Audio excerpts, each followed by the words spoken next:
Muy buenas noches, bienvenidos, espero se encuentren bien. Un gusto pues tenerlos nuevamente acá, estar reunidos. Estábamos esperando un poquito mientras se conectaba el resto de compañeros. Veo de que ya somos un poquito más de 100.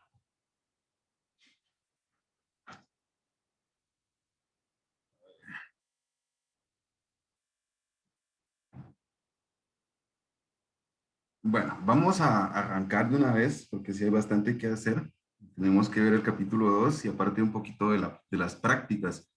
La semana pasada algunos me estuvieron preguntando sobre si se iban a trabajar los ejercicios de Packet Tracer que estaban en los capítulos.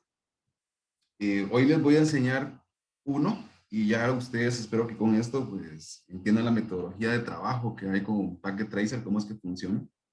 Vamos a verlo desde la parte de la instalación y todo para que vayamos pues de la mano en este caso, al igual con la parte de una distribución de Linux que hay.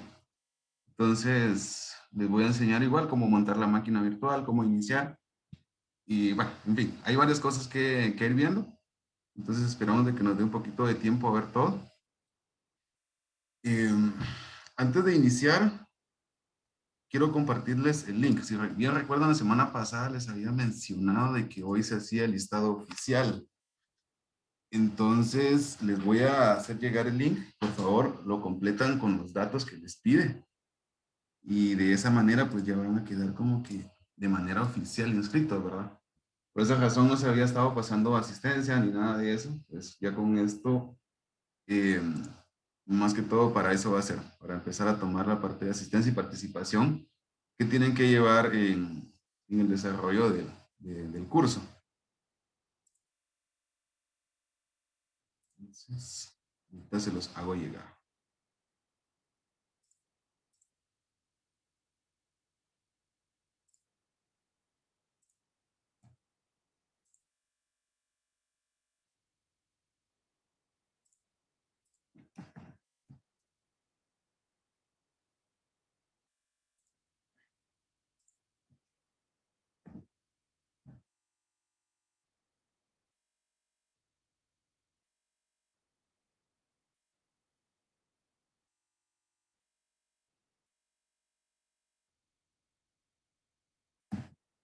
Bien, ahí les mandé el link, por favor, lo completan.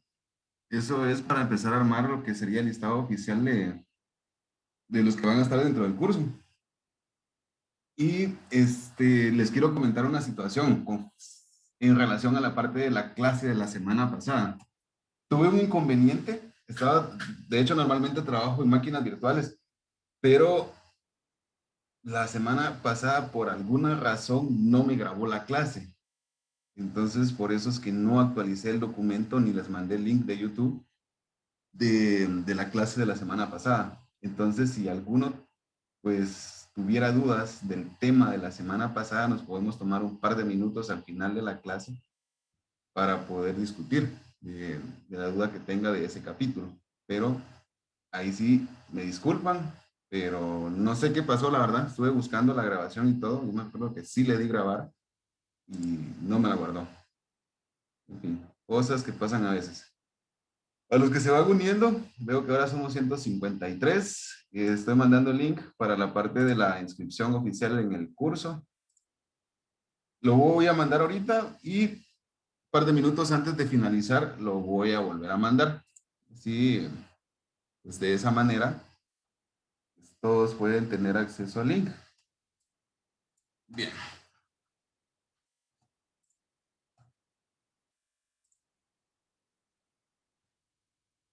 Vamos a iniciar con un poquito de teoría. Vamos a ver rapidito esta parte del lo que es el capítulo número 2. Este habla acerca de lo que se denomina el cubo de destrezas de ciberseguridad. Entonces, vamos a estar profundizando un poquito en esa parte. Sí, era fecha de hoy, exactamente. Era fecha de hoy.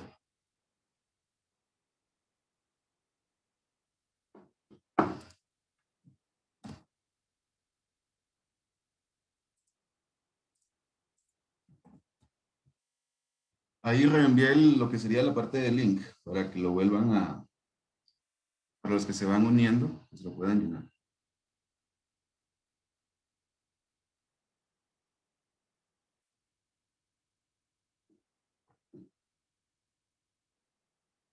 Muy bien, vamos a iniciar con el capítulo 2.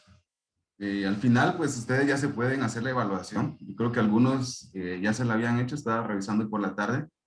Eh, y pues ya me aparecían varias evaluaciones realizadas. Y así también pude observar muy buenas notas. Una situación nada más. Recomendaciones, por favor. Traten de leer el capítulo.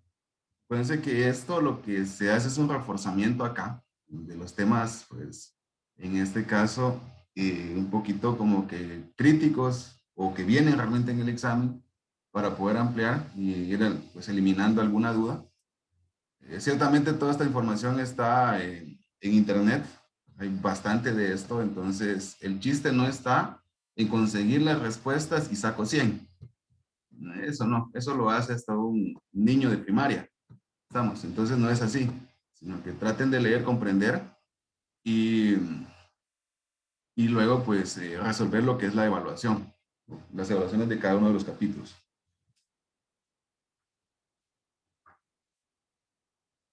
Bien, lo que es la parte de seguridad o la ciberseguridad, ojo con esto, aquí quiero hacer una aclaración. Cuando se habla de seguridad informática, realmente lo que cubre son varios aspectos. eh, no solamente, si hablamos de seguridad informática, es específicamente ciberseguridad, no. La ciberseguridad es una rama de lo que es la parte de seguridad informática. Es como decir, seguridad informática es un libro y ciberseguridad es uno de los temas de ese libro. Por lo tanto, dentro de ese tema hay subtemas o subcapítulos dentro de ese libro. Y justamente eso es lo que pasa con ciberseguridad. Ciberseguridad tiene diferentes dimensiones. En este caso, el capítulo 2 nos habla de las tres dimensiones. La primera, que son los principios de seguridad.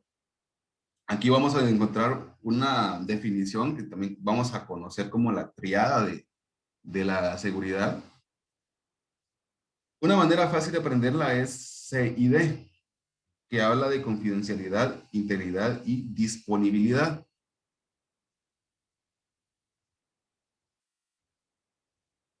Entonces, ahorita vamos a aclarar qué es cada uno de estos conceptos, pero si nos enfocamos en la parte de los principios, trata la manera de identificar ciertos objetivos para la protección de los datos. Eso es lo que va a estar haciendo, identificar elementos que nos van a servir para proteger toda la información. Va a proporcionar un enfoque y permitir priorizar las acciones en protección del mundo cibernético. En la parte de los datos o la información que circula por todo Internet, hay diferentes datos los cuales se les tiene que dar una prioridad distinta. No todos los datos tienen alta prioridad. Cuando hablo de prioridad, en este caso, por ejemplo, cuando se realiza un mensaje, cuando nosotros mandamos un mensaje por WhatsApp, ese no tiene la misma prioridad que cuando se realiza una transacción bancaria, por ejemplo. Son dos cosas distintas. Entonces, uno de los principios de seguridad es justamente buscar aquellos datos que tienen mucha más prioridad y protegerlos. Otra de las dimensiones es el estado de los datos. El estado de los datos nos habla de tres aspectos importantes, lo que son los datos almacenados, los datos en tránsito y datos en proceso. El atacante cibernético se centra justamente en este aspecto. Datos almacenados, vamos a conocerlos como todos aquellos que están dentro de algún dispositivo o dentro de algún otro elemento que pueda albergar información. Un disco duro, una memoria, un almacenamiento en la nube, un servidor, todo eso que contiene información, que ya está almacenada la información. Los datos en tránsito son aquellos que viajan por la red. Y estos pueden viajar de distintas formas. Pueden viajar por fibra óptica, pueden viajar por Ethernet o por un medio inalámbrico. Y los datos en proceso son aquellos que justamente se están, en este caso, ingresando en un determinado momento a un equipo. Es decir, se están typeando en ese momento. Entonces, ahí justamente pueden ocurrir una serie de situaciones en los datos en proceso. Puede haber una intercepción de los datos, se puede haber una modificación en tiempo real de la información que está llegando. Entonces, por eso es de que los delincuentes justamente buscan este apartado que es el estado de los datos para poder atacar, para poder obtener información de cualquier tipo de datos que esté viajando. Bien, vamos a ver un poquito los mensajes. Ok, gracias a los que están reenviando el formulario.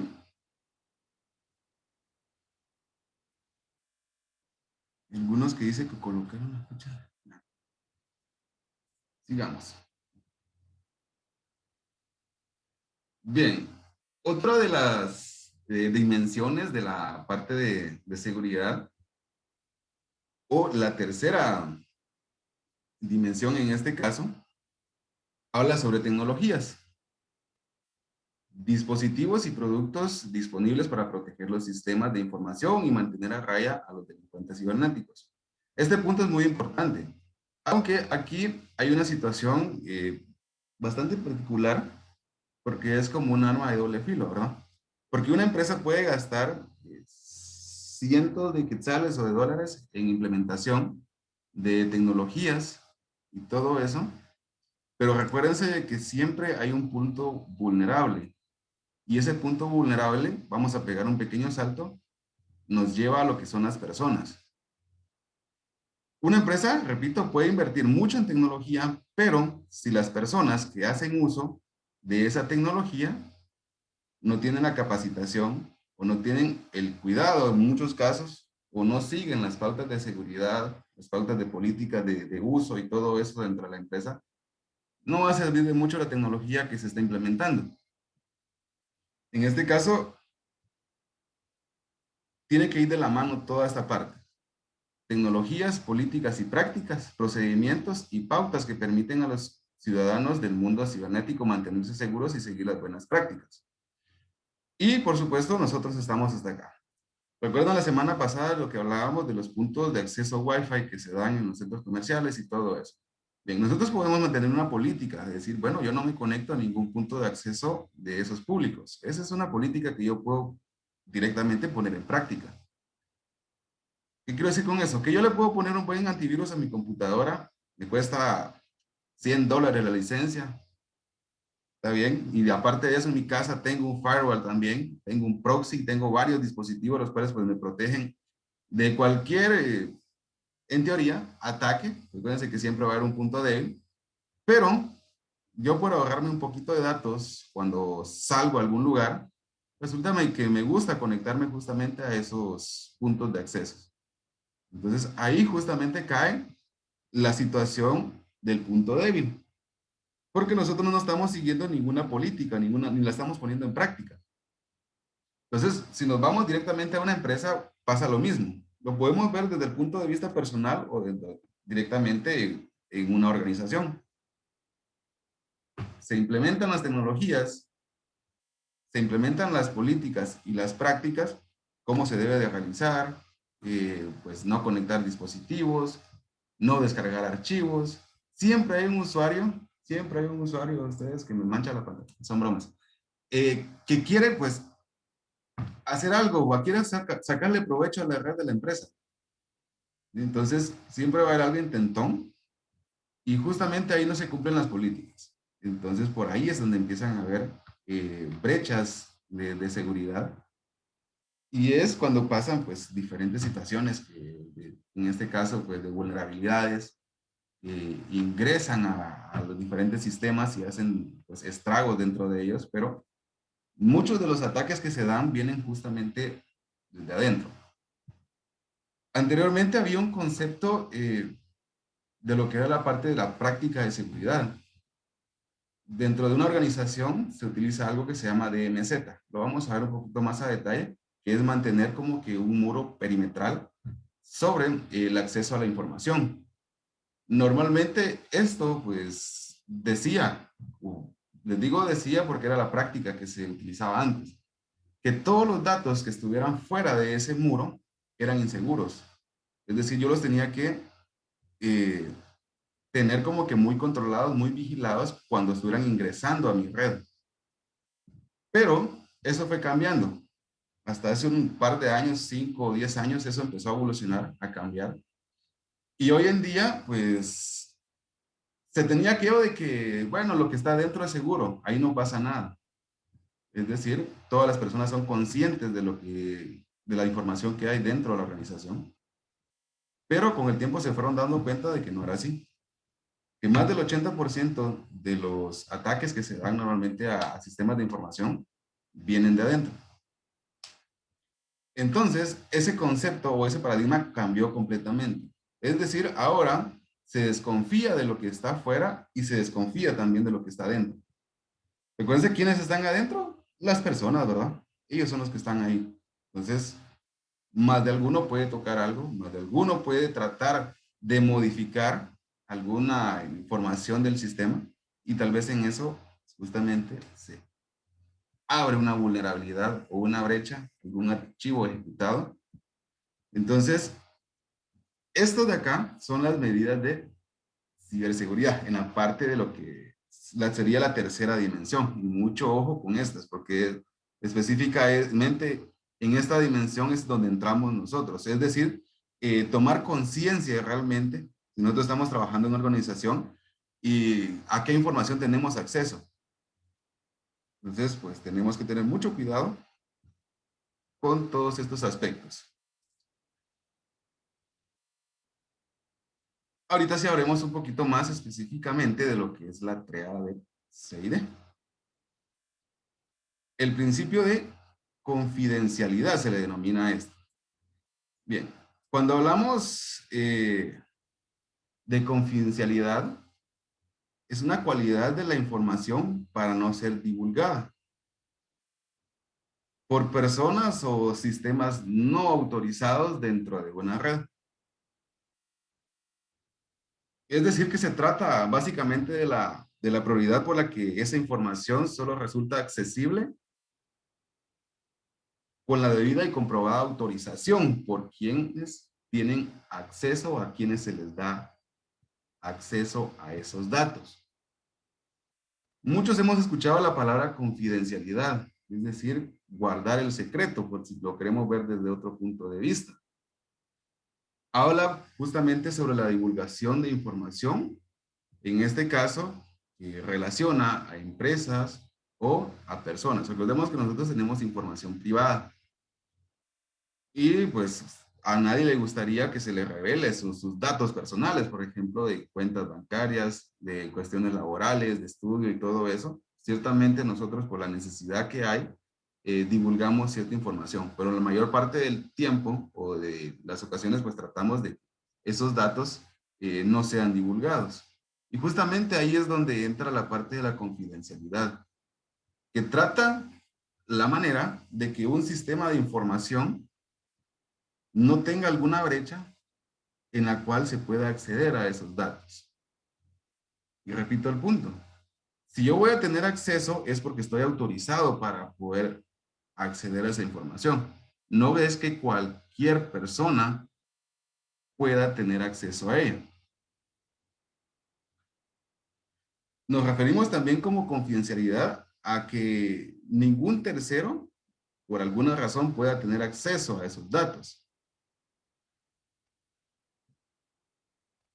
Si recuerdan, tenemos tres estados de los datos, almacenados, en tránsito y en proceso. Entonces, si en algún caso los datos son interceptados, en este caso, ¿qué sucede? La confidencialidad tiene que tener o me dice de que yo tengo que contar con mecanismos de protección para esos datos.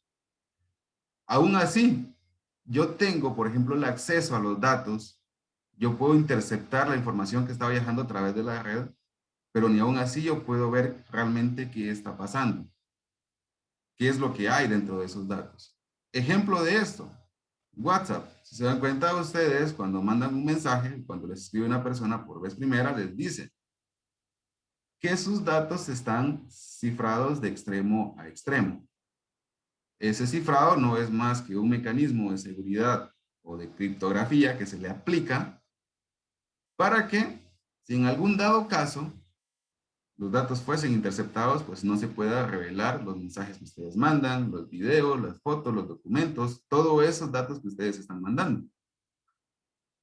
Entonces la confidencialidad justamente me habla sobre esos mecanismos que se implementan para que los datos pues permanezcan privados.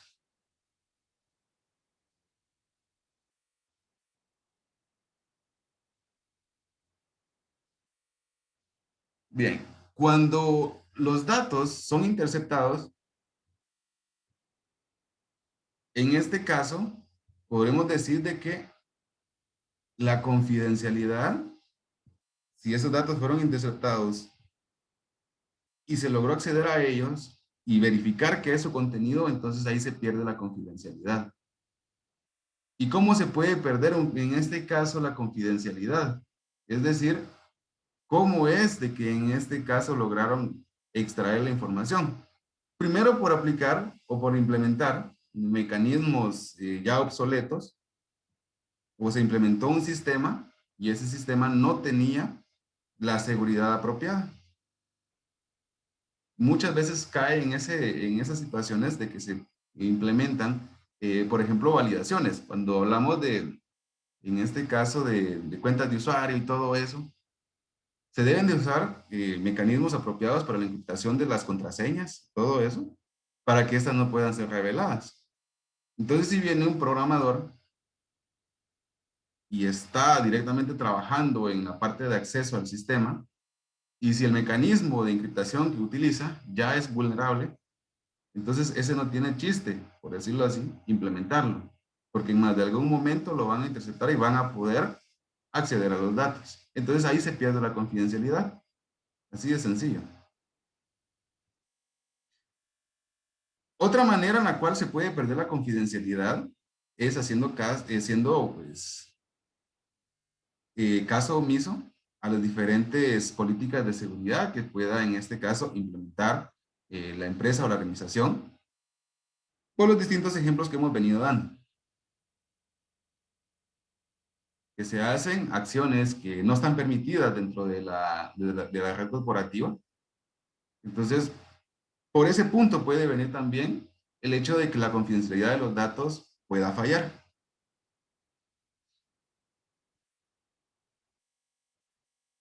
Bien. Protección de la privacidad de los datos. Veamos un poquito acá. Las organizaciones recolectan una gran cantidad de datos y la mayor parte de estos datos no es confidencial porque está públicamente disponible, como nombres y números de teléfono. ¿Se dan cuenta? Esos son los datos que de cierta manera como que son los más públicos que manejamos. Los datos, números de teléfono. Entonces, muchas veces por ahí empiezan ciertos mecanismos de investigación como lo que es la parte de la ingeniería social, dependiendo de qué tantos datos yo pueda divulgar. Otros datos recopilados, sin embargo, son confidenciales. La información confidencial hace referencia a los datos protegidos contra el acceso no autorizado para proteger a una persona u organización. Entonces, en este caso, por ejemplo, cuando nosotros estamos, digamos, haciendo un procedimiento de inscripción para una universidad o para alguna cuestión así, normalmente revelamos un montón de datos, ¿verdad? Y pues en este caso, las personas que recopilan esos datos tienen acceso a ellos, ahí son de carácter técnicamente públicos. Pero cuando ya están dentro del sistema, ahí ya se vuelven confidenciales. Esos datos de ahí pues ya nadie los puede divulgar. Nadie puede tener acceso a menos de que se autorice pues, poder acceder a ellos. Es una manera en la cual nosotros podemos o directamente pues guardar la confidencialidad de la información. El otro punto de la triada eh, habla también sobre lo que es la parte de la integridad, pero antes de ese tenemos ciertos mecanismos para seguir con la parte de confidencialidad. Y aquí nos habla de 3 elementos importantes: la autenticación, los servicios de autorización y la auditoría. Esto también es conocido como el concepto de la AAA, en la cual se involucran estos 3 procesos. ¿Qué me dicen estos procesos o a qué hacen referencia?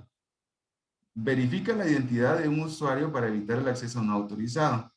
¿Qué vemos específicamente acá? Nombres de usuarios, contraseñas, pines, lectores de huella. Eso normalmente es lo que vamos a ver acá dentro de la parte de autenticación. O token también, ¿verdad? Muchas veces o en algunas empresas, cuando se ingresa, pues uno tiene que ingresar un código o cosas así. Entonces, eso es una autenticación. Dentro de un sistema, normalmente, dependiendo de la información o los datos que se manejen, entonces, pueda que tengan, por ejemplo, acceso a cierta información, pero para llegar a ellos tienen que pasar varios filtros. Primero, la contraseña de inicio de sesión de Windows, sería algo típico. Luego, pues se hace, por ejemplo, una conexión remota a un servidor en línea. Entonces, tienen que hacer otra autenticación. Y ya para ingresar a los aplicativos que hay dentro de ese servidor, otra autenticación más. Entonces, ahí ya son 3 procedimientos de validación para poder llegar a la información. Y justamente de eso me habla la autenticación.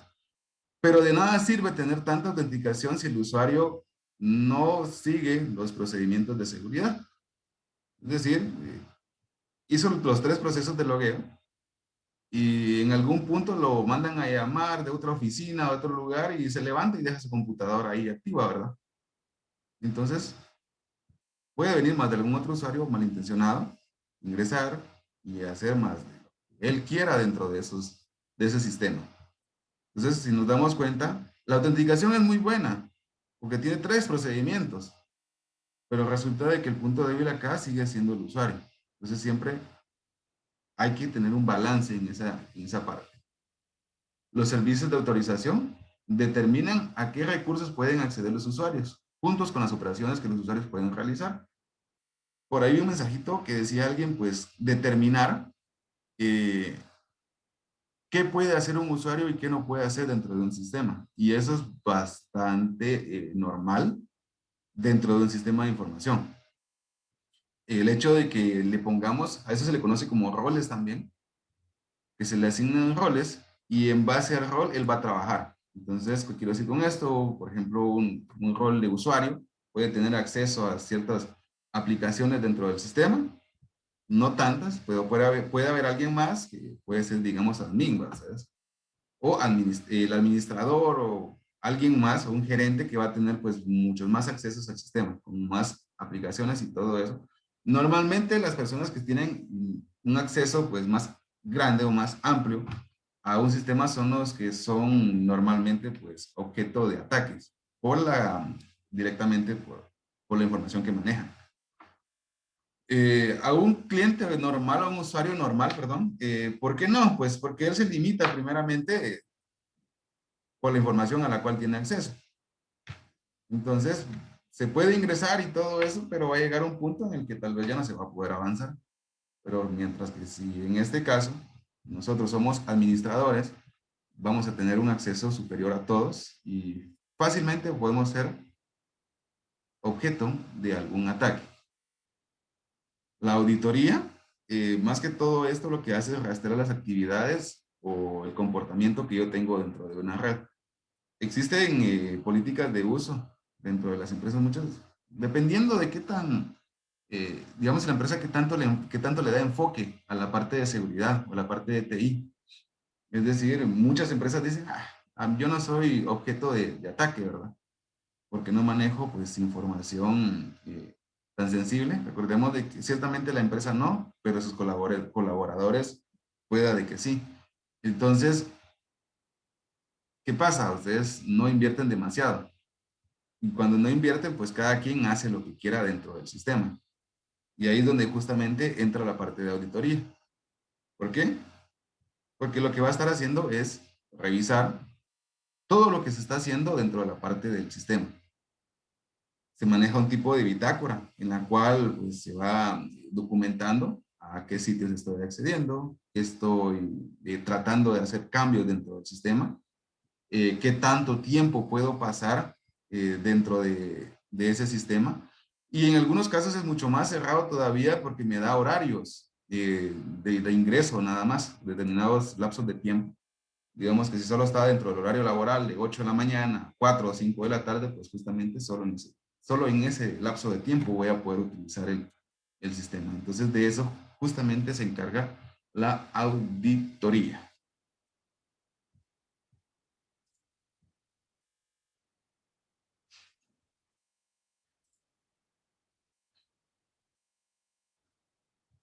Bien, ahora hablemos de la parte de la integridad. Hablar de integridad es pues también uno de los pilares de la ciberseguridad.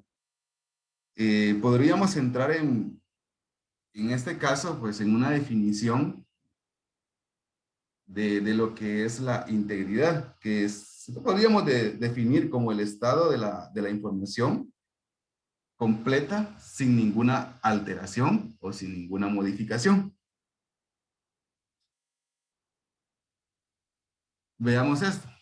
La integridad es la precisión, uniformidad y confiabilidad de los datos durante su ciclo de vida. Otro término para la integridad es la calidad. Los métodos utilizados para garantizar la integridad de los datos incluyen funciones hash, las comprobaciones de validación de datos, las comprobaciones de consistencia de los datos y los controles de acceso. Bien, en este caso, regresemos un poquito a lo que mencionaba en la parte de confidencialidad. La parte de integridad y confidencialidad muchas veces se tiende a relacionar un poco. ¿Por qué? Cuando yo ingreso, por ejemplo, ustedes mandan un dato de un punto A a un punto B, esperan de que ese dato llegue igual, ¿verdad? Que no sufra ningún cambio durante el tiempo que viaja. Lo mismo pasa cuando yo ingreso a un sistema, que las contraseñas, que los usuarios que yo estoy utilizando, pues esos no sufran ningún tipo de alteración. Y muchas veces en este caso, ahí es donde hay ciertas vulnerabilidades. Acá habla sobre lo que es el hash. Aquí tal vez más de alguno ha de programar. Han escuchado sobre los métodos de encriptación de los datos para la parte de inicio de sesión. Hablo del MD5, no sé si alguno lo ha escuchado. Alguien que programe.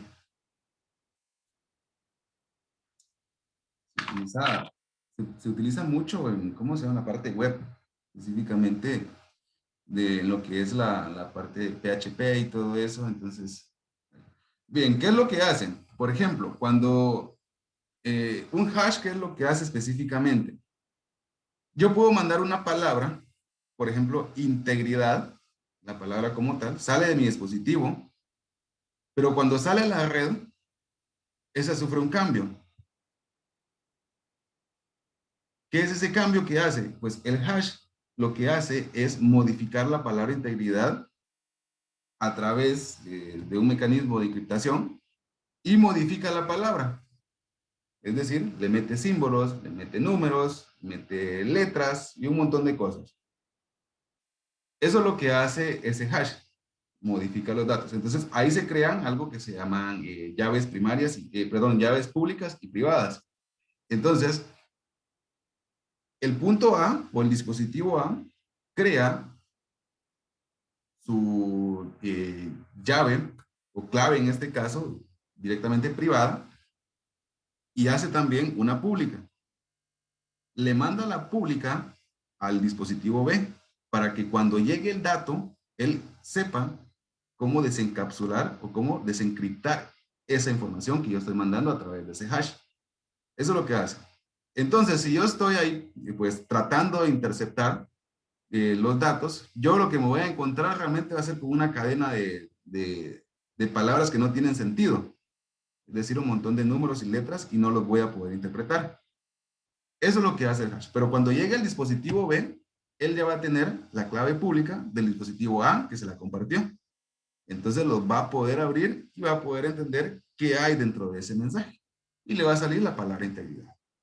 Es decir, lo que se trata de hacer acá es mantener la estructura completa de la información de cómo se está mandando.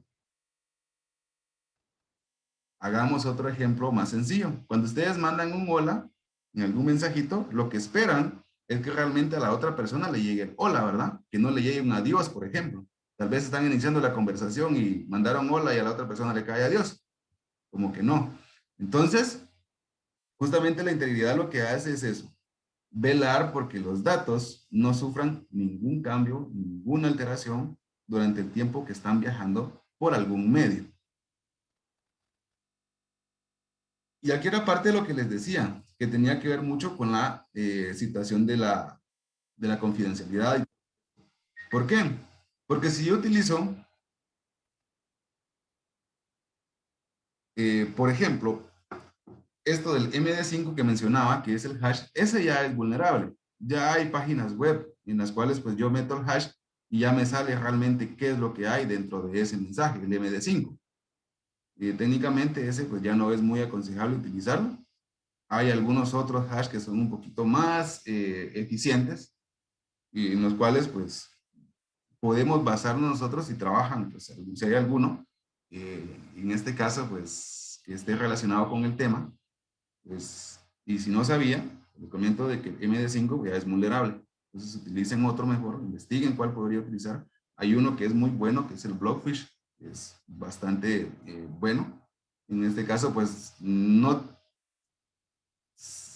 tiene, digamos, bueno, todo tiene punto débil, pero en este caso, este hash pues todavía es seguro. Entonces podemos implementarlo en aplicaciones web que estemos desarrollando. Entonces, si regresamos, ¿cómo es que afecta eso a la integridad? Si implementamos tecnología obsoleta, justamente se crean las brechas de seguridad que estamos mencionando desde hace rato. Ahí es donde empiezan a generarse pues, estos conflictos, esos problemas, y ya el acceso a la información pues ya se hace mucho más fácil. Veamos un poquito lo que nos dice acá.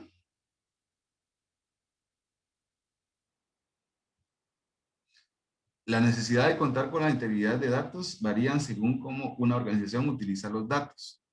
Un banco o una organización financiera asigna una mayor importancia a la integridad de los datos que Facebook. Las transacciones y las cuentas de los clientes deben ser precisas.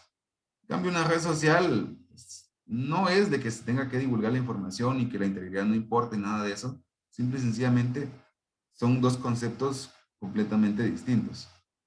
Proteger la integridad de los datos es un desafío constante para la mayoría de las organizaciones. La pérdida de la integridad de los datos puede lograr que todos los recursos de datos sean dudosos e inutilizables. ¿Qué quiere decir con esto? De que si se logran acceder a ellos, pues ya no son datos confiables, ya no se mantiene la calidad de la información. Entonces hay que buscar, en este caso, pues, qué está fallando en este punto.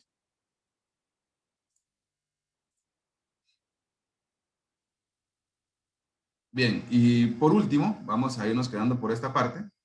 Hablemos sobre la parte de disponibilidad. Es el principio que se utiliza para describir la necesidad de mantener la disponibilidad de los sistemas y servicios de información. Este es un poquito más fácil, porque me habla directamente de aquello que todo el tiempo tiene que estar funcionando. Es decir, por ejemplo, una plataforma que preste un determinado servicio, esa todo el tiempo tiene que estar en funcionamiento. Por ejemplo, alguna empresa, digamos, de procesamiento de alimentos. En este caso, ellos trabajan 24/7, ¿verdad? Es decir, no descansan. Y sus sistemas tienen que estar disponibles en todo momento. Ahí, por ninguna razón, estos pues tienen que dejar de funcionar. Y así como hay otras empresas también que necesitan en un determinado punto de que los datos estén 100% disponibles, que ninguno de ellos falle, entonces es donde se crean pues diferentes mecanismos para poder mantener la disponibilidad de esa información. Por ejemplo, pueden garantizar la disponibilidad al implementar lo siguiente: realizar mantenimiento del equipo, actualizaciones del sistema operativo y de los sistemas que puedan utilizar, realizar pruebas de copias de respaldo, planificaciones para evitar desastres, implementar nuevas tecnologías, supervisar la actividad inusual y realizar pruebas para verificar la disponibilidad. Entonces, son algunos de los mecanismos que se pueden utilizar para mantener la disponibilidad de la información. Les pongo un ejemplo. Yo donde vivo, pues es en la parte de Escuintla. Aquí se da mucho lo que son la parte de todo esto de los ingenios y esas situaciones. Entonces, ellos tienen un tiempo de operación, digamos, del 100%, es decir, que estos son 6 meses, que es el tiempo que se conoce como de zafra o de cosecha de la caña. Entonces, ellos tienen que estar al 100 durante esos 6 meses. Y los otros 6 meses, podríamos decir que es tiempo muerto, tal vez no tiempo muerto, pero no están operando al 100%. Ahí más que todo mantenimiento y reparaciones y todo eso. Entonces, durante esos 6 meses ellos se pasan preparando para que cuando llegue el tiempo de zafra, la disponibilidad de los distintos sistemas que utilizan ellos, porque sí son muchos sistemas de automatización industrial para la parte del procesamiento de caña y todo eso, tienen que estar funcionando las 24 horas del día, de ninguna manera tiene que caerse algún sistema de esos. Y si fuera demasiada la situación, pues muchos de ellos utilizan sistemas redundantes, se les conocen a estos, en los cuales pues se trata la manera de que si alguno falla, pues exista algún respaldo para que éste pueda trabajar y mantener la disponibilidad de esos sistemas. Entonces, así como este que les estoy dando, hay muchas empresas que tienen que mantener la disponibilidad. Por ejemplo, una plataforma de streaming, por ejemplo YouTube, esa tiene que estar siempre disponible. ¿Por qué? Si en algún caso se cae y pasan 3, 4, 5, 10 horas sin responder, se imagina la pérdida que puede generar el hecho de que esa plataforma pues esté fuera de línea. Entonces, muchas empresas han ido a la quiebra justamente por este último pilar de la parte de la seguridad, justamente por la disponibilidad.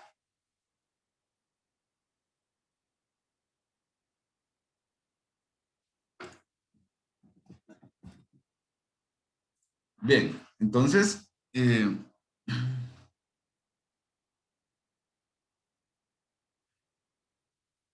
vamos a entrar a la parte práctica. Quiero,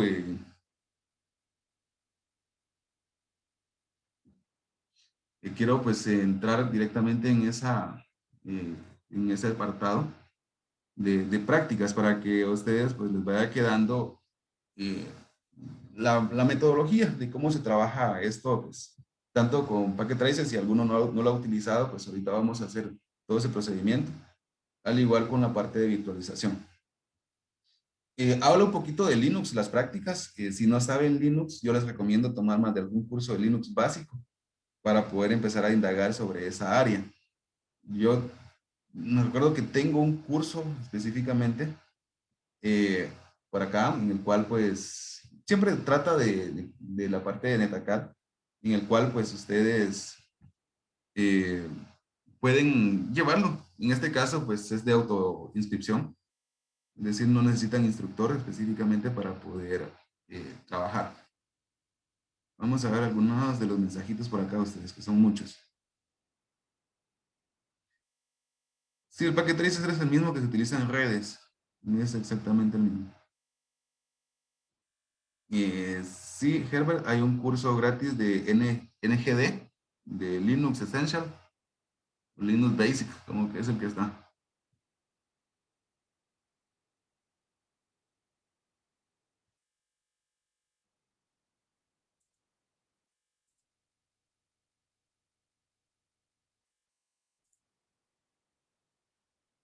Vamos a ver quién más.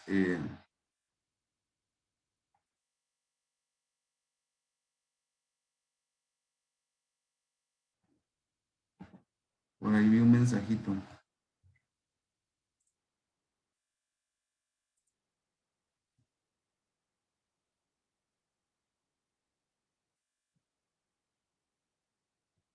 Bueno, en este caso la distribución que se va a utilizar es de, ¿cómo se llama? Una distribución de Ubuntu. Está relacionada con la parte de lo que es Debian y todo eso.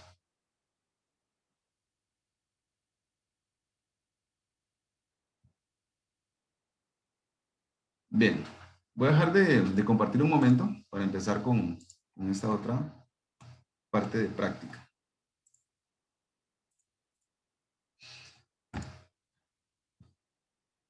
Bueno, primero para obtener lo que es Packet Tracer, voy a compartir por si no lo tienen.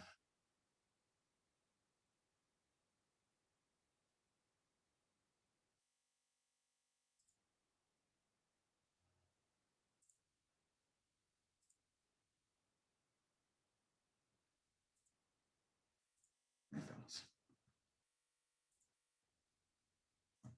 Muy bien, por acá estamos.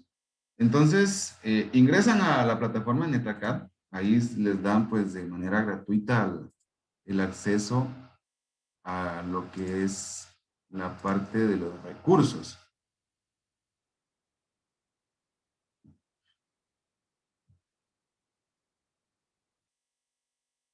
Entonces, por acá justamente recursos está descargar Packet Tracer. Solo ingresan a su curso. Por acá, repito, recursos, descargar Packet Tracer. Ingresan.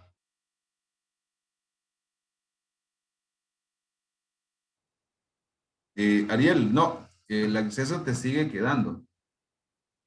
Ese siempre lo vas a tener.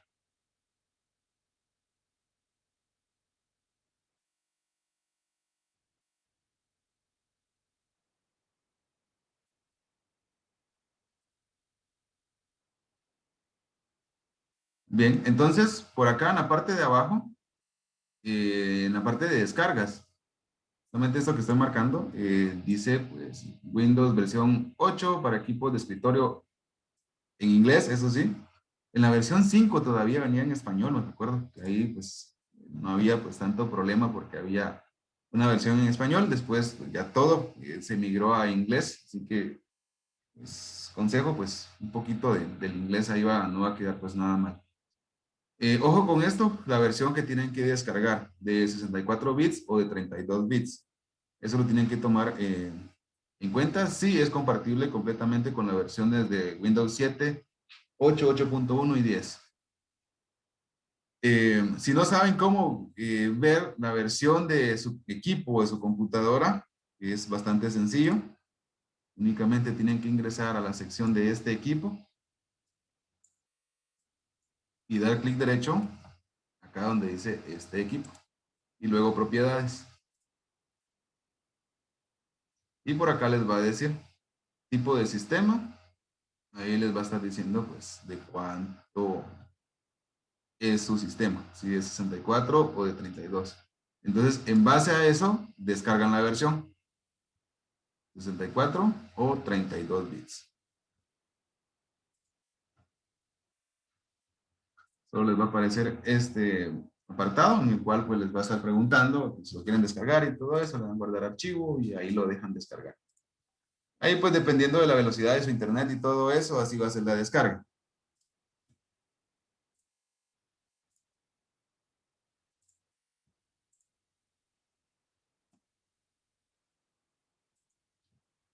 Bueno, mientras descarga eso, voy a regresar acá a otro apartado.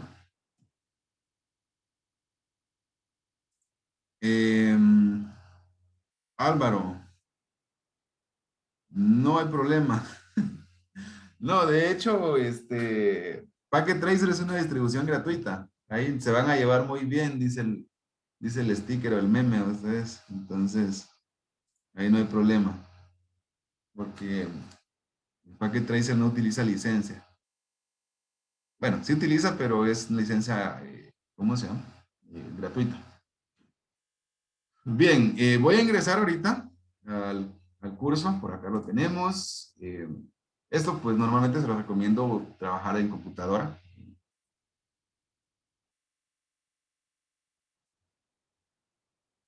No, es diferente el de este curso con el de IoT. No, no es diferente, es el mismo. De hecho, ahorita se van a dar cuenta de que es técnicamente lo mismo.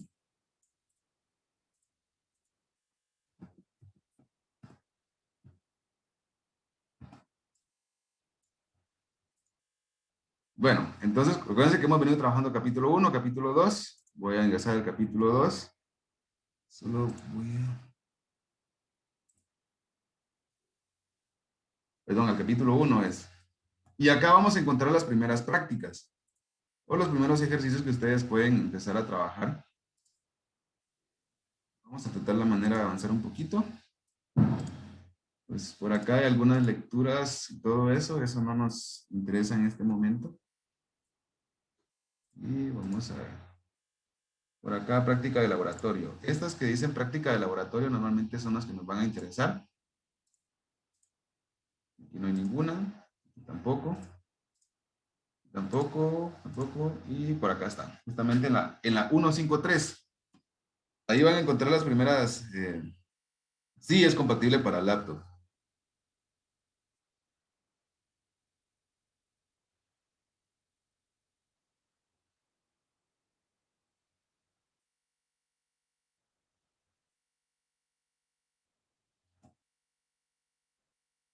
Bien, vamos a ver. eh,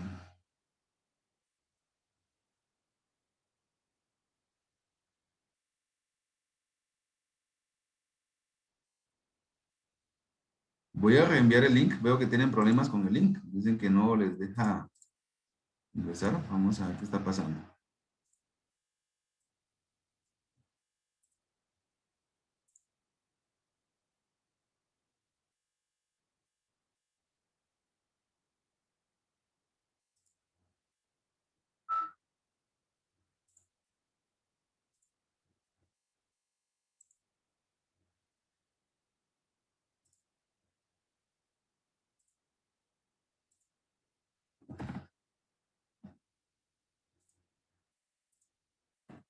Ahí se los volví a mandar, a enviar, perdón.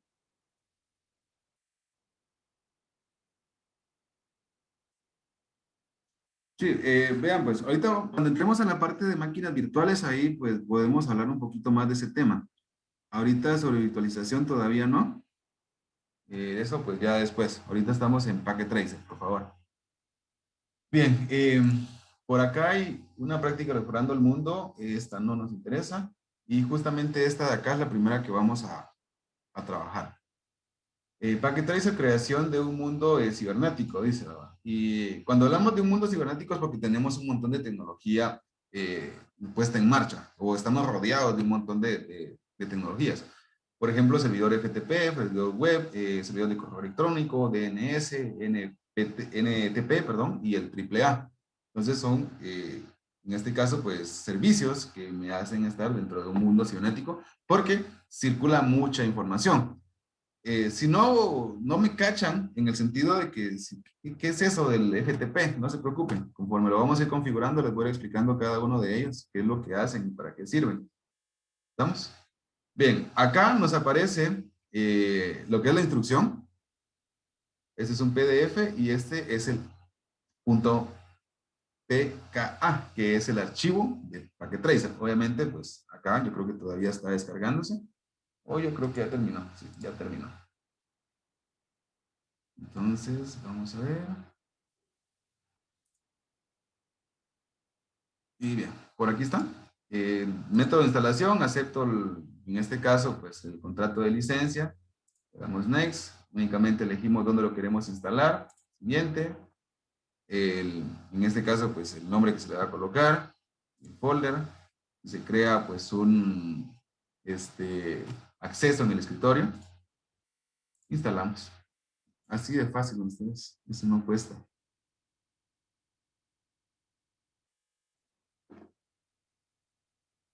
Bien, mientras instala eso, voy a descargar o voy a abrir en este caso lo que es la parte del PDF.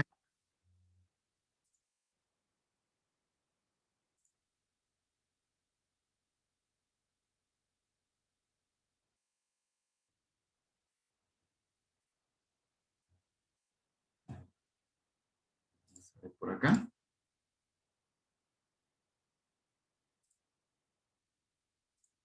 Bien, ahí pues ya finalizó. Cargamos el Packet Tracer. Acá, ojo, porque cuando iniciamos Packet Tracer nos pide enlazar nuestra cuenta de, por acá. Nos va a aparecer esto. Entonces nos pide que enlacemos la cuenta de Netacad con el Packet Tracer. Esto, pues, para llevar un control sobre las tareas que nosotros estamos trabajando y todo eso, pues es muy buena opción. Permite trabajar pues, sin iniciar sesión, pero les aconsejo mejor iniciar sesión para que vayan documentando realmente todo su avance, para que vaya quedando, pues, que sí están trabajando en la parte práctica. Entonces acá únicamente el correo que utilizan en Netacad junto con la contraseña para poder loguearse.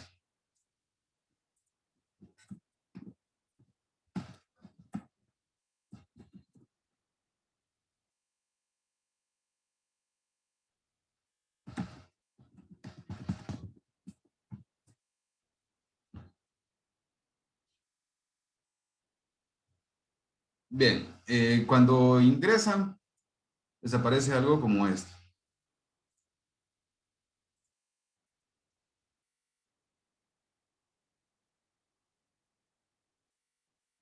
Eh, entonces, aquí son varias herramientas, la verdad. Hay muchas herramientas y ahí me preguntaba alguien si era lo mismo con la parte de IoT. Sí, es la misma distribución que se utiliza.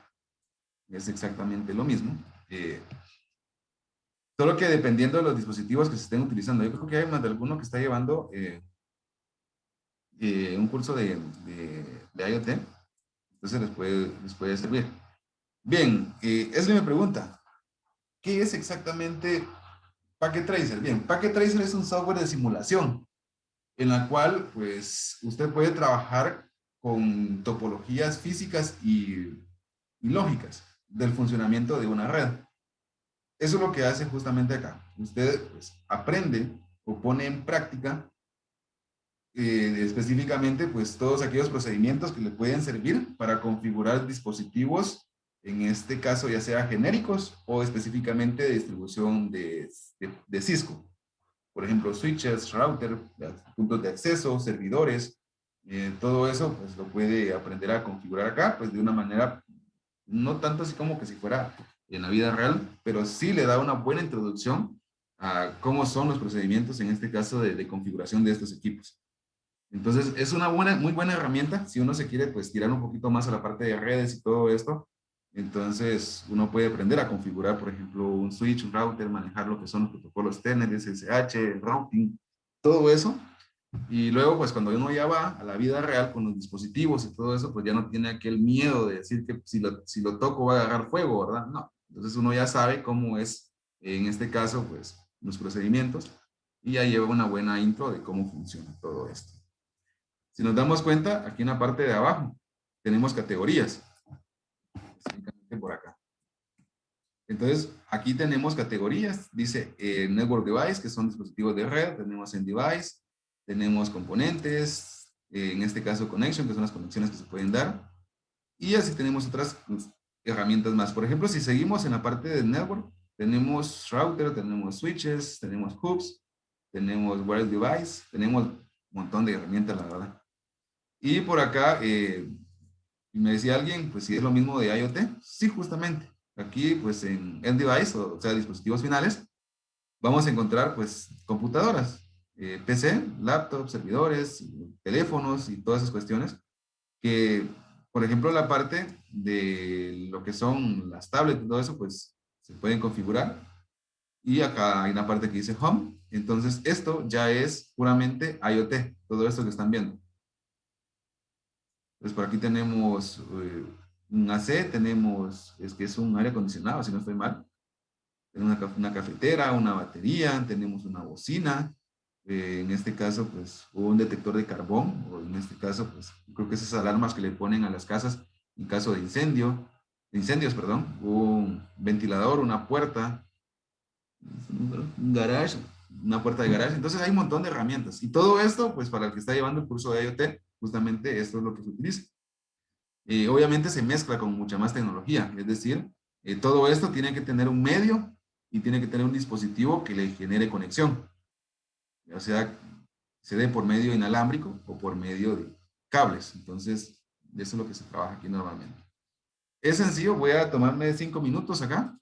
Por ejemplo, si no quiere poner una computadora, solo la coloca por acá. Quiere colocar una laptop, solo la arrastra. Quiere colocar un teléfono, solo lo arrastra. Un servidor,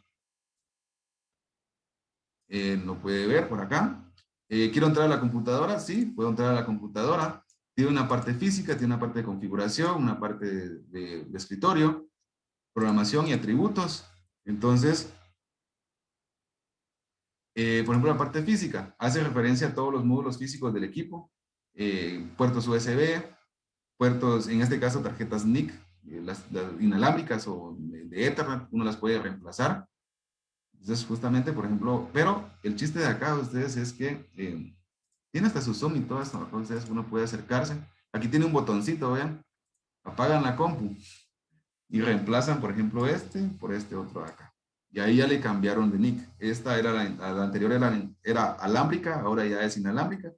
Pero resulta de que si yo quiero ocupar la computadora, ahora la tengo que encender. Así de solo mates ese programa.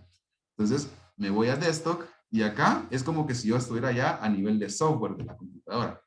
Puedo ver la configuración de IP, puedo ver la terminal, puedo ver un navegador, la parte de conexión inalámbrica, en fin, puedo ver un montón la parte de correo electrónico. Hay bastantes cosas acá que uno puede ir viendo en la parte de desktop. Entonces, uno normalmente cuando está trabajando, por ejemplo, la parte de redes o la parte de lo que es, no se preocupe, Gal, eso está grabado. Y pues más a dar el día lunes ya está la clase en YouTube y la puede ver con toda la confianza. Entonces, uno puede configurar el direccionamiento de la parte de IP, ya sea automático o estático, y así como navegar también en la terminal. Por ejemplo, si uno quiere ver, ¿se recuerdan la semana pasada les mostré lo que era el comando, no funciona el zoom acá, el comando del ipconfig para ver las configuraciones de red y todo eso?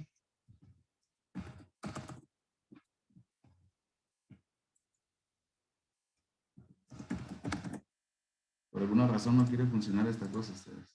Ahí estamos.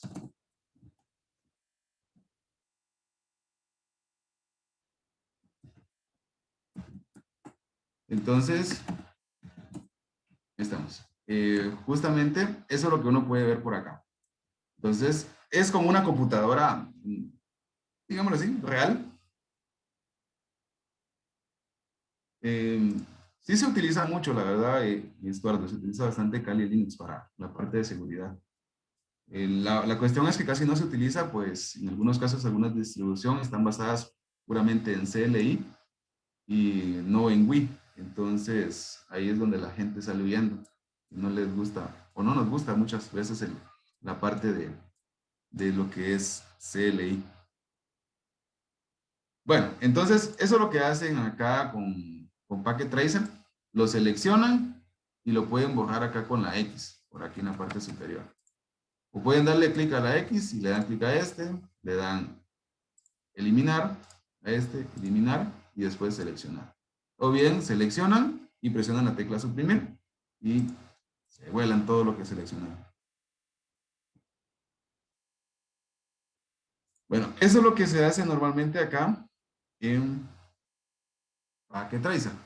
Bueno, esa es una pequeña intro, nada más. Vamos a decirle que no. Esto normalmente lo que hace es un archivo. Voy a darle acá en File, este, guardar. Y le voy a decir que lo mande, pues, digamos, al escritorio. Y por acá, vamos a ver. Y justamente lo que hace es un pequeño archivito nada más. Eso es lo que va a estar haciendo de lo que yo estuve trabajando acá en esta parte de es el Packet Tracer. Bien, entonces pasemos en realidad a la práctica, ¿verdad? Porque ya se nos está yendo un poquito la hora. Aquí me da el punto PKA, que es el archivo ejecutable. Lo voy a descargar. Aquí me sale el archivo. Le doy a abrir con Packet Tracer. Si se dan cuenta, pues automático me lo jala. Ya no tengo necesidad, pues en este caso, de decirle. Por eso la importancia de instalarlo antes. Le doy a aceptar. Y por acá, pues tendría que abrir.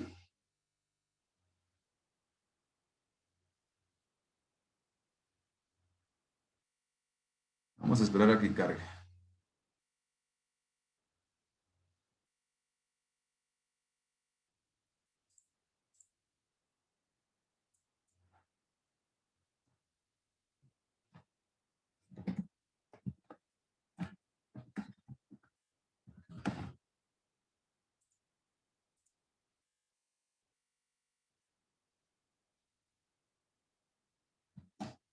Bien, ¿qué es lo que me muestra?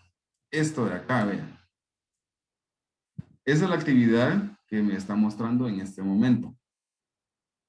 Me aparece esta ventana. Esta ventana la voy a utilizar ya al final para verificar los resultados. Por acá me dice check results. Si yo le doy, pues me dice, esta actividad está incompleta. Assignment items, me dice todos los ítems que yo tengo que completar, vean. Entonces, obviamente, pues no hice nada ahorita, después me presentó todos en X. Entonces, si yo le doy close, aquí en la parte de abajo, en la parte de la derecha, me regresa a la actividad. Esto lo puedo cerrar y puedo empezar con acá. Entonces, yo para eso tengo este documento también que me va a servir. Me dice los objetivos, tabla de direccionamiento, el servidor FTP web, servidor de DNS, NTP, el servidor AAA y el servidor de copias de seguridad. Bien, vamos a ir conociendo de a poco. Objetivos, configurar el servidor FTP, el servidor web, el correo electrónico, el DNS, el NTP y el AAA. Bien, aspectos básicos o la situación. En esta actividad, configurar los componentes básicos del servidor. La configuración de asignación de direcciones IP ya está completa. Es decir, nosotros no tenemos que preocuparnos por las asignaciones de dirección, ya están hechas. Usará la ficha de servicios en varios servidores para implementar los servicios de FTP, web, correo electrónico y todos los demás que aparecen acá. Y por acá me dice, parte 1, configure el servidor FTP. Bien, ustedes me dirán, Frankie, ¿qué es un servidor FTP? Pues en este caso, el FTP no es más que un servidor de archivos.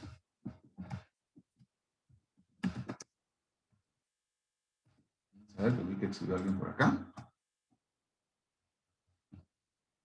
Que también podemos conocerlo justamente como mandó José, File Transfer Protocol o protocolo de transferencia de archivos. ¿Para qué sirve ese? Por ejemplo, si una empresa está almacenando datos y quiere hacerlo de manera local o quiere utilizarlo pues, en la nube, por ejemplo, entonces ahí es donde interviene o entra en función el FTP. Al momento de configurar ese servidor o ese servicio, yo le voy a estar diciendo a esa computadora por qué canal va a estar trabajando esta actividad o esa tarea específica de almacenar los datos. Entonces, eso es lo que hace FTP. FTP lo encontramos también, por ejemplo, cuando ustedes están descargando una película y hay un servicio de alojamiento en línea, por ejemplo, Google Drive o OneDrive, Mega, todos esos utilizan FTP. FTP pertenece a la familia de TCP, que es la parte de la capa de transporte del modelo OSI. Aquí es un poquito de redes, para los que están relacionados con ese término van a entender un poco. Los que no, más que todo, hay dos protocolos, lo que es TCP y UDP. Entonces, cada uno de ellos tiene una familia bastante grande de protocolos. Cada uno de ellos, pues, trabaja de distinta manera. FTP lo que tiene es que es muy seguro para la parte de transferencia de datos. ¿Por qué?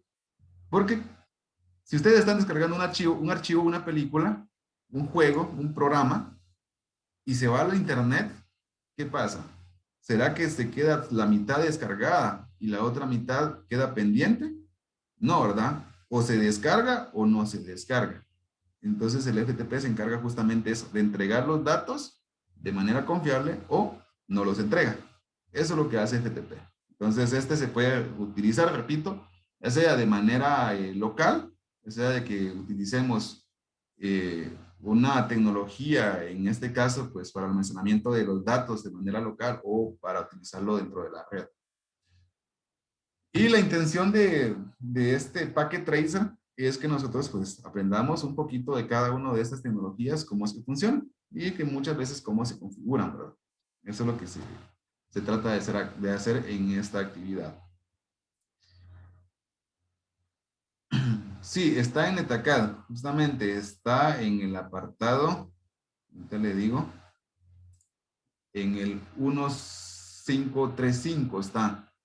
Ah, ahí estamos. Gracias, Francisco. Bueno, entonces, paso 1. Como yo ya tengo por acá abierto lo que es la parte del del NetAcad lo voy a hacer un poco, perdón, del Packet Tracer, lo voy a hacer un poquito pequeño para que pueda trabajar acá. Me dice, haga clic en Metropolis Bank HQ. Voy a buscar eso por acá. Y si se dan cuenta, pues por aquí me aparece, ¿verdad? Presionando la tecla Control más la ruedita del mouse, podemos ver, aquí está Metropolis Bank HQ. Entonces me dice que haga clic justamente por acá. Y me manda a esta otra red. Bien, después de que hice eso, me dice, y luego haga clic en el servidor FTP web. Muy bien, entonces por acá busco los servidores. Acá me dice Network Cluster. Ustedes. Sí, Jorge, esto ya, gracias, Erwin, esto ya viene en ejercicio, tranquilos, no se pongan así como que hizo brujería el profe ahí con lo que sacó. Es del suave. Eso está en el Packet Tracer que descargué de NetAcad. Bueno, entonces, lo que me dice es que le dé clic al que dice FTP Web. Ok, voy a buscarlo. ¿Se dan cuenta? Por acá lo tengo. Una de las características es que la mayor parte de ejercicios que me dan NetAcad, es decir, no los puedo mover. Vean, entonces, pues ahí toca que hacer un poquito de zoom para poder leer cuál es cuál. Repito, control, tecla control más la rueda del mouse y me ayuda a hacer el zoom. Entonces por acá tengo. Le doy clic y me abre justamente esta ventana. Bien, ¿qué más me dice después? Haga clic en la ficha servicios y luego haga clic en FTP. Ok. Services. Acá me aparece. Y luego tengo que buscar FTP. Entonces lo busco por acá. FTP. Y me aparece. Y dice lo siguiente. Habilite el servicio FTP usando el botón de radio en la parte superior. Si nos damos cuenta, aquí me aparece off y on. ¿Estamos? Ahí me aparecen las dos. Entonces yo lo que tengo que hacer es darle en la que dice on para poder, en este caso, encender el servicio. O, digámoslo así, activar el servidor en este caso.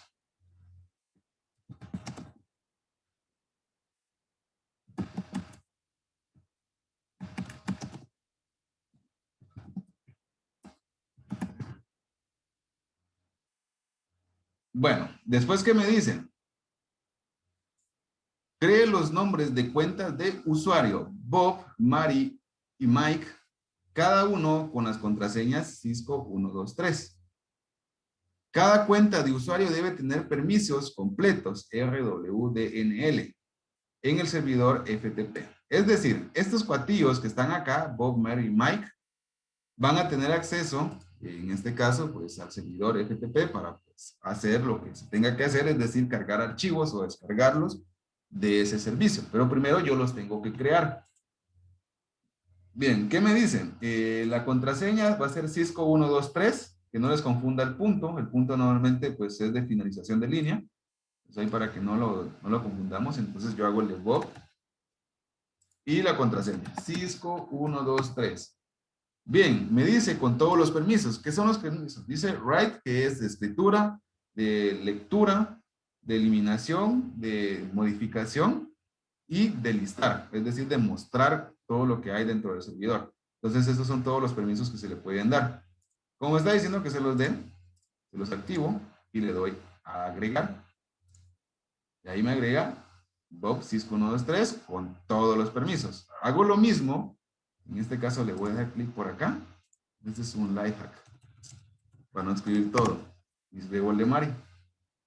Y agrego, después le doy clic al de Mari y solo cambio el nombre por el de Mike. Lo hago un poquito más rápido. Y le doy a agregar. Y ya están los tres que me están pidiendo. ¿Se dan cuenta? Es bastante sencillo. Es únicamente para que... Vamos a ir viendo algunos conceptos acá bastante interesantes. Bueno, en este caso ya finalicé la primera parte de la configuración de ese servidor. Vamos a ver si vamos a hacerlo más pequeño. No. Voy a cerrar esto. Paso 2. Permita el acceso de los usuarios al servidor FTP. Cree los nombres de cuenta, eso ya lo hice, estoy confundiendo un poquito. Paso 2. Configura el servidor web. Bien, en este caso, habilite el servidor HTTP. ¿Se recuerdan? La semana pasada hablamos un poquito de HTTP, que era el protocolo de hipertexto que utilizan los navegadores. En este caso me dice, en Metropolis Bank HQ, haga clic en el servidor FTP web, haga clic en la ficha servicios y luego haga clic en HTTP. Es decir, tengo que ir nuevamente a este servidor. Este servidor tiene esos dos servicios, el FTP y el web. Están montados dentro del mismo. Por eso es de que me pide pues repetir varias veces ese procedimiento dentro de ese mismo servidor. Son 2 veces en total. Vamos a hacerlo por acá. Bien, entonces haga clic en servicios y luego haga clic en HTTP. HTTP, por acá está. Habilite los servicios HTTP y HTTPS utilizando los botones de radio de la parte superior. Ok, HTTP, HTTPS. Esos son los dos que yo tengo que activar.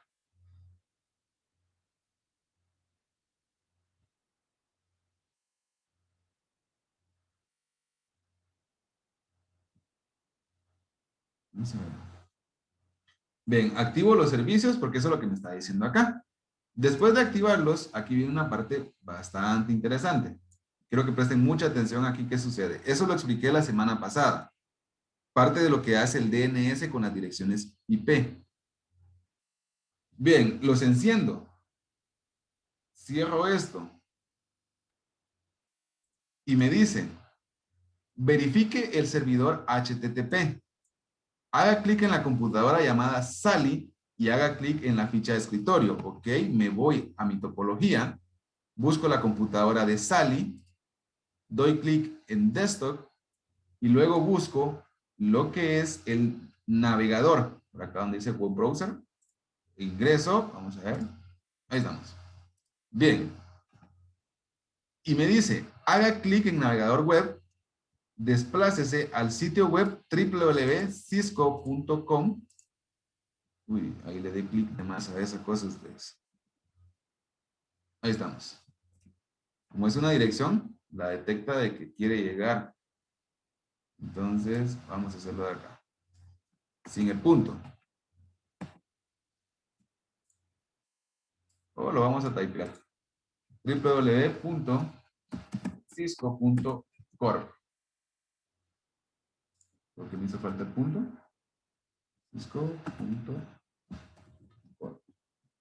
Presiono Enter. ¿Y qué pasó? Vamos a ver, ahorita sí. Ahí estamos. Howdy. Quiero ver, ¿qué está pasando? Los que tienen una idea, ¿qué está sucediendo? Los que no saben qué está pasando, no se preocupen, ahorita vamos a explicar. Dice Javi, porque no se ha asignado una IP al nombre de dominio de la dirección. ¿Ok? ¿Ah? No está registrado el dominio DNS, no hay internet, no, eso nada que ver. Faltan las IP al dominio, ¿ok? Por ahí van, justamente. Acá me dicen, en el navegador, vean ahora, lo probé a hacer con el nombre de dominio. Ese es el nombre de dominio. ¿Qué les dije? La semana pasada les expliqué despacio, les decía, el DNS lo que hace es convertir las direcciones IP en nombres de dominio de una página web. Por lo tanto, que cuando yo navego en Internet, yo no tengo la necesidad de escribir, por ejemplo, en este caso, 10.44.12.54, que es para poder llegar a la página web. No, ustedes escriben www.facebook.com o solamente escriben youtube.com, pero no escriben la dirección IP, porque es mucho más complicado aprenderse las direcciones IP que los nombres. Entonces, ahora me dicen el paso 2C. En el navegador web, desplácese a la dirección IP. Ok, borro esto. Y ahora coloco la dirección IP. 10.44.1.254. Uno enter y vean ahora. Ahora sí me muestra la página. Justamente lo que dice Eddie. No resuelve el nombre en el DNS. Es decir, no encuentra el dominio. En este caso, no sabe quién es este cuatillo que está acá que dice www.cisco.corp. No sabe, en este caso, el HTTP, a quién le pertenece. Más sin embargo, a través de la dirección IP, sí le puedo llegar. Por acá hay una pregunta bastante interesante, la cual dice, ¿por qué un usuario puede desplazarse a una dirección IP, pero no a FQDN? Muchas de las tareas o muchas de las prácticas de lo que es la parte de Packet Tracer o de NetAcad en sí, los cursos que dan, pues traen apartados para poder ir respondiendo a esas preguntas que se pueden ir dando al momento de estar haciendo una práctica. Entonces, por ahí me preguntan, ¿qué es FQN? Bien, FQN es más que todo, es un término que se asocia a la parte del nombre de dominio completo entre un servidor y una computadora. Normalmente lo que se hace es establecer una conexión entre el equipo y lo que es el servidor que se está tratando de consultar o al que se está tratando, pues en este caso, de llegar. Es un mecanismo que se utiliza para interpretar los nombres. Normalmente, pues va FQN, este de acá, hace referencia al nombre al nombre del host, es decir, al nombre de la computadora. Y el DN hace referencia lo que sería el nombre del dominio, sería domain name en este caso, esta parte del DN. Recuerden que anteriormente era DNS. O sea, aquí lo único que le hace falta es el S. De esa manera es como funciona. Bien, haciéndolo un poquito más sencillo. Es decir,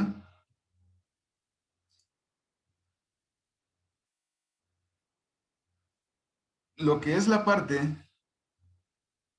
del FQDN, lo que va a hacer es unir el nombre del equipo en el cual ustedes están con el dominio al cual se está tratando de llegar.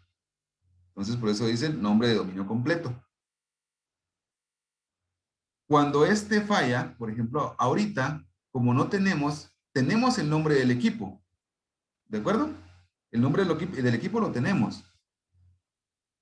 Eh, el nombre del equipo está porque es Sally, si se dan cuenta. Aquí nos dice, el nombre del equipo es Sally. Pero el dominio, este de acá, no lo tenemos registrado todavía. Por eso cuando nosotros tratamos de ingresar www.cisco.com, no lo encontró. Este aún no existe. Entonces, hay que registrarlo y justamente es lo que se hace en la parte número 3. Nosotros tenemos que documentar qué es lo que está sucediendo acá, qué está pasando, por qué no se conecta. Entonces podemos colocar de que el nombre de dominio aún no está registrado y por tal razón no podemos llegar a lo que es el servidor web en este caso. Eso es lo que podría ser o es la solución en este caso, perdón, que el nombre de dominio aún no está registrado. Cositas como estas son las que me va preguntando o se me van cuestionando durante la elaboración de estas prácticas. Entonces, les voy a compartir un link aquí por el chat en el cual, pues, si se les dificulta un poquito esta parte, pues les aconsejo leer un poco esta información. Está muy buena, la verdad. ¿Está? Ahí se explica, pues de manera detallada lo que es el Fully Qualified Domain Name, es justamente ese que estamos hablando, el FQDN, y les da algunos ejemplos de cómo es que funciona. Entonces, pues, Ahí lo pueden leer despacio ustedes ya en su momento para ir comprendiendo un poquito más esta parte.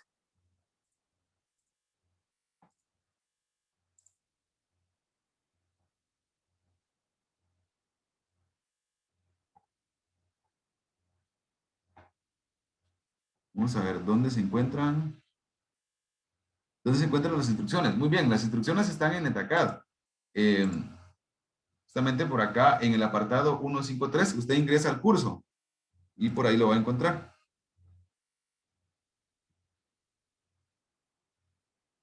Bueno, entonces, veamos, aquí todavía nos falta bastante, la verdad. Aquí vamos empezando todavía. Ahí por ahí vi que alguien ya iba avanzando. Iba por la parte número 3 o 4 o 5, algo por ahí, la parte de correo electrónico. Entonces vamos a ir despacio. Bueno, ahora pues nos dice, configura el servidor DNS. Muy bien, hay que configurar el servidor DNS. Esto lo voy a cerrar, ya no nos sirve, pues ahorita vamos a cambiarlo. Esto es la parte del avance que llevamos. Bien. Voy a regresar acá. En Metropolis Bank HQ, haga clic en el servidor correo electrónico DNS. O sea, lo tengo que buscar. Por aquí está. Correo electrónico DNS, es el del medio. Ingreso. Y me dice que me vaya a servicios. Eso es de cabecera, así siempre. Haga clic en la ficha de servicios y luego haga clic en DNS. Entonces, busco DNS. Acá está. Y me dice en este caso, vean, que tengo que encender el servicio del DNS. Ok, lo enciendo. Y luego me dice, cree los registros DNS a emailcisco.corp. Vamos a copiar esto de acá. Lo voy a llevar. Y lo voy a pegar acá donde dice name.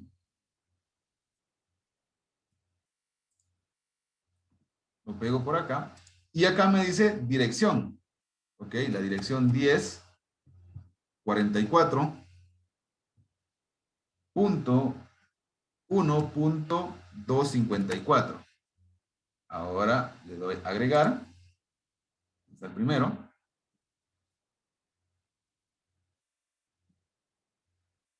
Bien, después viene este otro. Por acá. Vamos a ver, creo que lo vamos a escribir mejor. Eso está medio feo. www.cisco.corp. Y me da la dirección. Esta sí la voy a copiar. La pego y le doy a agregar. Bien. Ahí estamos. Ya tengo los dos dominios. Y por acá, justamente, ya los tengo registrados. Me dice que guarde y todo eso. Voy a cerrar. Dice, verifique el servicio DNS. Haga clic en la computadora de Sally. Esa computadora de Sally algo tiene. Solo con esta están trabajando. Y después,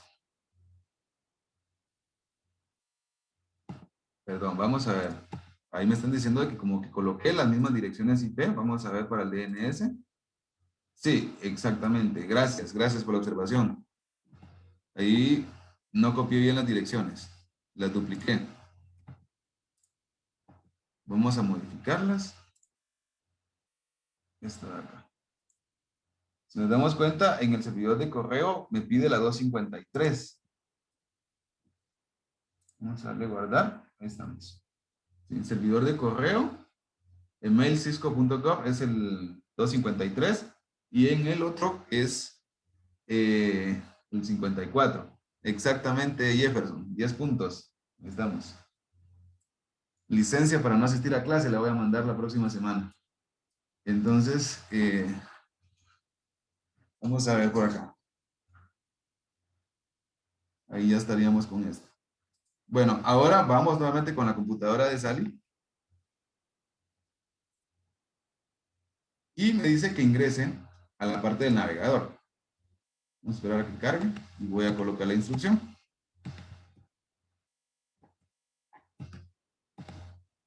me dice que ahora en el navegador web desplaces al sitio web www.cisco.corp. Ok, www.cisco.corp y presiono Enter. Y vean ahora, ya me sale con el nombre.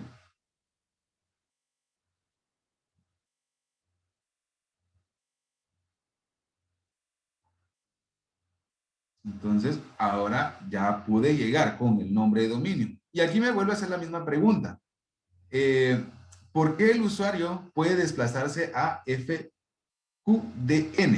Bueno, pues porque ahora ya está registrado el nombre de dominio. Ya se lo acabamos de dar, ¿se dan cuenta? Lo registramos en el DNS y por lo tanto, pues ya nos aparece. Anteriormente solo nos aparecía con la dirección IP. Ahora nos aparece con el nombre. Y eso responde al por qué anteriormente no le podíamos llegar. Pues porque no había nombre de dominio. Solo había lo que es la parte de dirección. Bueno, entonces voy viendo que ya son las 9 de la noche. Ustedes se fue un poquito rápido ahorita esta parte. Entonces, de esta manera pueden continuar ustedes trabajando. Acá voy a darle a esto, check results. Y vamos a ver por acá. Ok, vean, en este caso, pues, solo me aparecen estos. Son los que llevo actualmente. Estos de acá. Entonces, son los únicos. Por acá pueden ver FTP Web. Los verdes, eh, pues, son los que hice correctamente. Y los rojos son los que no completé, perdón, o me confundí. Ustedes, eso sí es. En algún punto uno se confunde siempre, no hay pena, pues esto no es que en algún número, algún nombre, algún punto de más, siempre pasa eso. ¿Qué sucede o qué pueden hacer en algún caso? Por ejemplo, pues, digamos, si ustedes les pasa esto, bueno, dependiendo en dónde se fue el DNS. Vamos a darle close. Vamos a irnos al DNS. DNS por acá. Y lo pueden apagar. La vieja confiable, dijo alguien por ahí. Un hechizo simple pero inquebrantable. Vamos a ver si es cierto. Y encenderlo. Esperar un momento para que esto pues se active y volver a hacer el procedimiento. Vamos a ver acá donde dice Real Time. Para adelantar un poquito el tiempo. Y vamos a ver si ahora me lo pone. Bueno, si no, pues tocaría que hacerlo. ¿Verdad? Ustedes sí, lo sigue tirando malo todavía. Ahí lo que hice es reiniciarlo. Si lo quieren reiniciar, solo le da show al items y lo que hace pues es que les reinicia toda la parte de la tarea y la pueden volver a hacer. Cuando ya tengan todo realizado, pues solo le dan, repito, acá donde dice check results para que les diga si realmente lo tienen bueno o tienen algún punto malo. Entonces les recomiendo pues ir a ver, despacio, se toman el tiempo, revisan bien qué están fallando, qué hicieron mal. Entonces, pues, de esa manera. Vamos a ver. Después, si no estoy mal, creo que venía vamos a ver. Aquí venía otra práctica siempre relacionada con Packet Tracer. Y vamos a ver, creo que en el 2 había una práctica. Sí, le di checker results, exactamente. Hay una práctica, no me acuerdo dónde está ustedes, pero la voy a buscar por acá. Que está relacionada con la parte de, bueno, creo que es en este. Pero no me acuerdo dónde la viste, es que es un montón. Acá está, justamente. Acá hay otras prácticas de laboratorio. Aquí está la de la máquina virtual. Vean, práctica de laboratorio, instalación de una máquina virtual en una computadora personal. Entonces, eso pues es lo que vamos a hacer la próxima semana. Bueno, de hecho les quiero comentar una cuestión antes de ir finalizando. Aquí la pueden descargar. Aquí está la imagen. Quienes no han trabajado con máquinas virtuales y no saben cómo trabajar con esta herramienta, no se preocupen.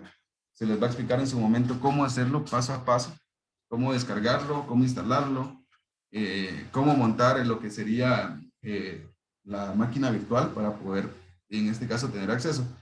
Siempre aquí viene, pues, en este caso, lo que es la parte de las instrucciones, para que lo puedan ir haciendo ustedes despacio, ya que si se dan cuenta, pues el tiempo, perdón, que ya me pasé 6 minutos, el tiempo pues no alcanza, la verdad. Uno quisiera pues ir tratando de solucionar cada pregunta que surge y todo eso, pero cuesta un poquito. Entonces, pues aquí me da toda la instrucción de hacerlo, ¿verdad? Bueno, justamente a eso voy. La próxima semana no hay clases, que es pues descanso. Y la otra situación es la siguiente. Yo tengo un pequeño inconveniente en relación al horario. Entonces, vamos a ver cómo lo voy a estar manejando. Solo denme un minuto, por favor.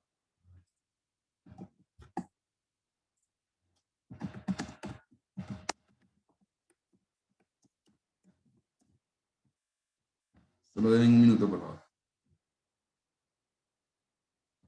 Les voy a mandar otra vez, antes de que se me olvide, el link para la parte del, de la asistencia.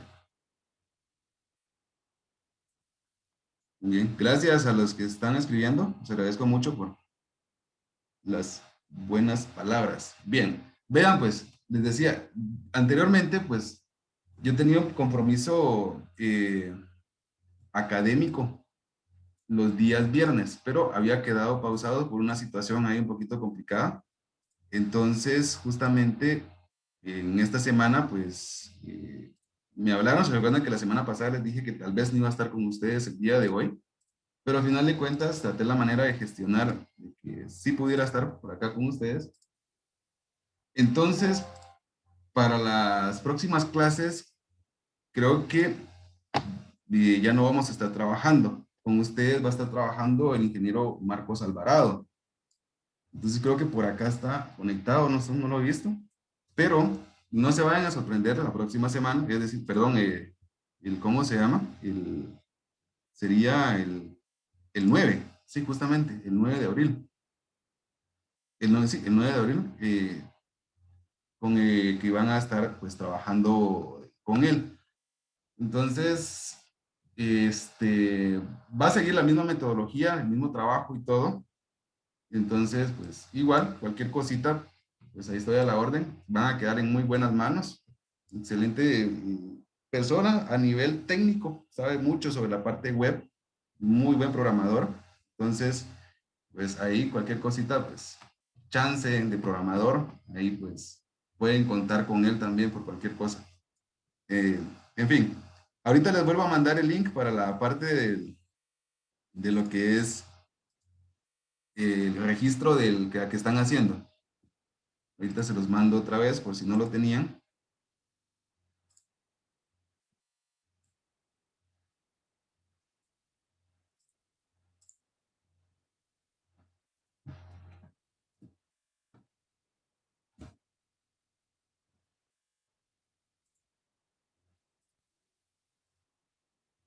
Bien, ahí se los mandé.